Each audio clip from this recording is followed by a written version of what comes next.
So I do want to come back to your experiences with foreign countries. We know that you've led several companies. You've had kind of your faith journey.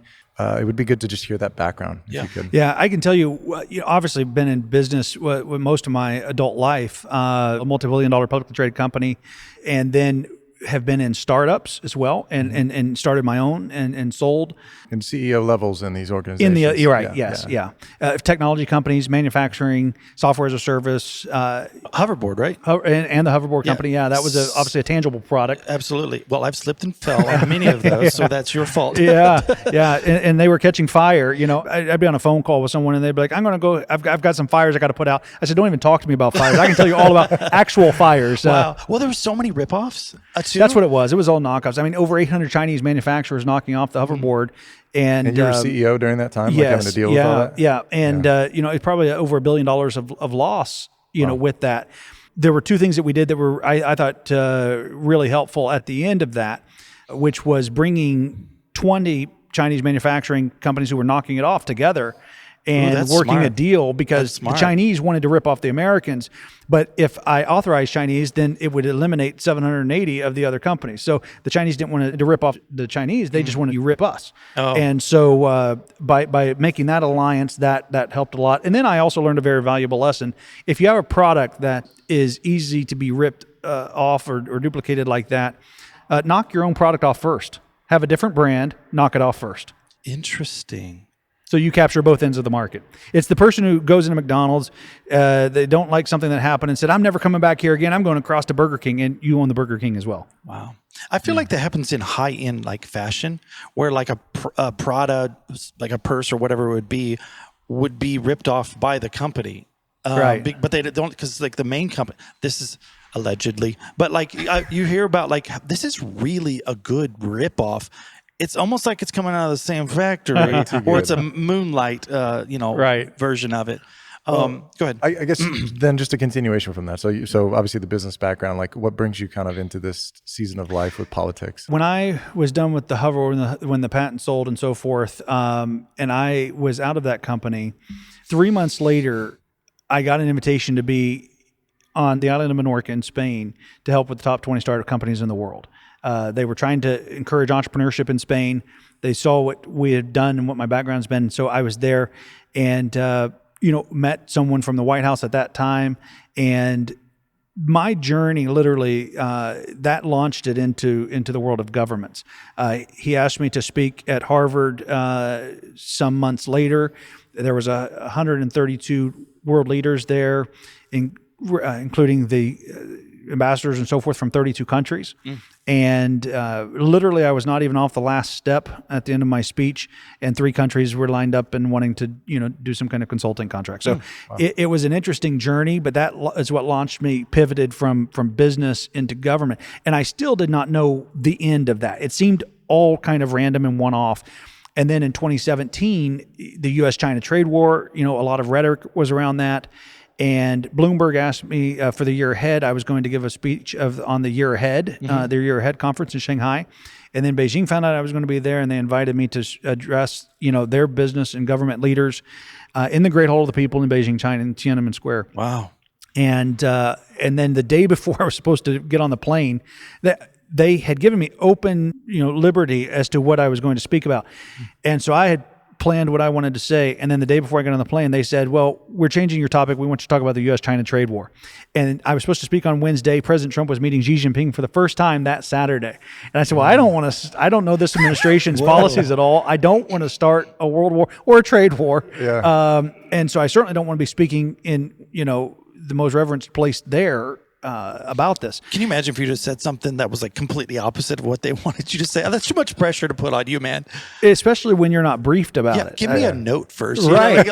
I mean, I was going to go in and talk about business and talk about, some principles that how to grow companies and entrepreneurship as it relates to economies. I was going to be speaking on those kind of matters, certainly not the nuances of the U.S.-China. So before we move into politics more, I would love to, can you talk a little bit about your fork in the road analogy? Because I'm very guilty of exactly what you're about to tell. So can you just elaborate a little bit more about that? I know we talked a little bit about it last night. Yeah. So, I have a video out on the single fork strategy, and in business, My belief from studying and observing hundreds and thousands of people and lives is that the main reason people fail is broken focus. That's really the main reason. And it's hard because there's a lot of things that break our focus. We get discouraged. When the obstacles come, we start to diminish the reward is not worth the effort, how much effort it's actually taking. And so the single fork strategy simply is, most people, when they come to a fork in the road, they take it in life. Companies do this all the time. I use airlines a lot, but you could use tech company. For example, airlines was, if you're starting an airline, you'd say, okay, are we going to be pleasure or business? Are we going to have first class, business class, or coach economy class? Are we going to allow pets or not allow pets? Are we going to serve meals, not serve meals? And most airlines, are we going to fly this size plane or that size plane? And they say yes, yes, and yes. And the problem is, and then you take somebody like Southwest when they first started, and it's evolved since those days, but how they rose to prominence was the single fork strategy.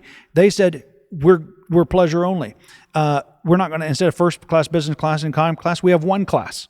We're going to fly one type of jet so that if a part breaks, we're not waiting for parts from this special plane in this year, to come in and be flown in on a different plane.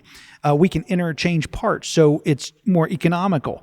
And within every industry, even in technology, Nokia was a big one that as you have some success, it's just the natural tendency of companies to then start going into other arenas.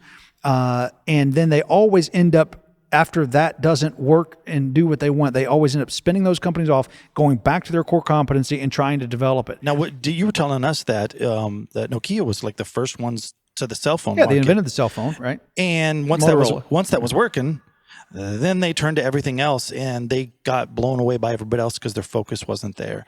I'm guilty of that, man. I don't know if it's like a new shiny thing syndrome, but like a lot of times I'm like, okay, I'm making money over here. I can then focus my other energy elsewhere, and then that suffers, and that was where my money came from. And honestly, you talking about that last night was like, good. I'm not the only person that fell for that. Yeah, well, and I think it's about stabilizing what's over here. Like you started this thing, get it, establish process, get it done, get it so it can not run itself, but it's smooth, it's stabilized, and then move on to that next thing. Because I think we're inclined, I know, you and I talk about this a lot, where we're inclined to, we start a thing and it's like, oh wait, this is an opportunity over here, so let's sprint over to this direction, and it's you're doing 10 things at once. It's true, but I will say that you still have to be careful. So for example, Rolls-Royce, great car, things like that. I don't want to buy their luggage. You want their car. Yeah. Okay. I didn't even know they had luggage. Yeah. There are expensive. There are different brands that they are great at what they do, and they go into something else. And I'm telling you, it's not the best in that category. They never are the best in the second category, which then cheapens the brand of the first category. Oh, sure. Well, we were talking about this with Google. Like Google's core competency is search, including YouTube. It's a search engine. Basically, it all feeds back to search. But they have thousands of products that they spend billions of dollars on, and it fails. Again, or never sees the light of day. Or never sees the light of day. Or like I get into a product, I'm like, this is a great product, awesome. Then they cancel it. Is this something you learned the hard way, or? Well, certainly, because I thought, we have to have a lot of irons in the fire, and if you read the books, and I would sit in bookstores and read, when I was 19 years old, and it was all about diversify your portfolio. I need to be spread out, and then I found out I was spread thin. And it was better for me to concentrate on one thing and do it the absolute best. The problem is, and by the way, if you can't be number 1 or 2 in the world, speaking now about business, don't do it. If you're going to start something, if that's the objective, that is, a lot of people just want to make ends meet and they just want to have a lifestyle business. That's great. I'm not talking about that. The solopreneur, the financial advisor, people that are in the self-employed and solopreneur world, that's different. They're just trying to make a living. But people who are trying to build companies, it's a completely different thing. And then there's a lot of people who are, what the hardest thing for me in business was to learn was timing. So for me, I always was too early with coming out with the product or the service. I saw where things were going, and that was my gift. It was also what held me back and hurt me in the early days, because I was like, well, everybody's going to be using this. Yes, but not tomorrow. Yeah. You know, and then I rarely could I hang on long enough financially until it did hit. So it was, for me, it was all about learning the timing of the market. And I got better at that because you start getting in tune with it. And when your goals change, when you stop trying to build a company for notoriety or to achieve a certain dollar amount, and you actually start trying to add value, and how do I change and improve people's lives, and what can I do? What is a product or service that will absolutely change everyone's life if they will use it? Hey, thanks for watching this clip. If you want to see the full podcast, be sure to click on the link in the description. And if you feel like it, hit subscribe.